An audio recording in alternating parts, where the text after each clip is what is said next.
بسم اللہ الرحمن الرحیم۔ السلام علیکم دوستو، امید کرتا ہوں آپ سب لوگ خیریت سے ہوں گے۔ ایک گاؤں میں غریب نائی رہتا تھا جو ایک درخت کے نیچے کرسی لگا کر لوگوں کی حجامت کرتا۔ مشکل سے گزر بسر ہوتی، اس کے پاس رہنے کو نہ گھر تھا، نہ بیوی تھی، نہ بچے تھے۔ ایک چادر اور ایک تکیہ اس کی ملکیت تھی۔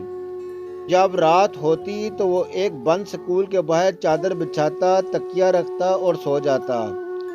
ایک دن صبح کے وقت گاؤں میں سیلاب آ گیا۔ اس کی آنکھ کھلی تو ہر طرف شور و غل تھا۔ وہ اٹھا اور سکول کے ساتھ ہی بنی ٹینکی پر چڑھ گیا۔ چادر بچھائی، دیوار کے ساتھ تکیہ لگایا اور لیٹ کر لوگوں کو دیکھنے لگا۔ لوگ اپنا سامان، گھر کی قیمتی اشیاء لے کر بھاگ رہے تھے۔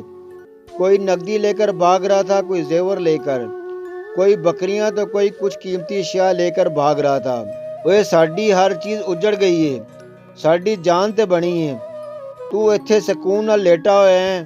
یہ سن کر وہ ہنس کر بولا، لالے اج جی تے غربت دی چس آئی ہے۔ وقت کی روٹی، کپڑا، حقوق اللہ اور حقوق العباد۔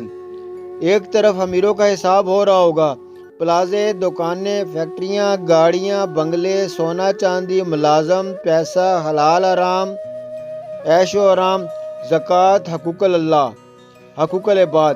اتنی چیزوں کا حساب کتاب دیتے ہوئے پسینے سے شرابور اور خوف سے تھر تھر کانپ رہے ہوں گے۔ دوسری طرف غریب کھڑا ان کو دیکھ رہا ہوگا، چہرے پر ایک عجیب سا سکون، اور شاید دل ہی دل میں کہہ رہے ہوں گے، اج جی تے غربت دی چس آئی ہے۔